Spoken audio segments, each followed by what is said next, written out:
Day in my life, nanapod ang inyo ang small content creator. Sorry ra day ko din nakisakay ko og taxi kay padulong sa mudutihan. Nagbaklay-baklay moment pa si madam, ilayo-layo pa man. So ito na, pagulin ako sa boarding house, akong gibuhat kay nagkaon-kaon na lang ko.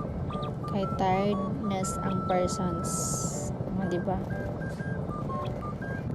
Chika kayong mga maninay.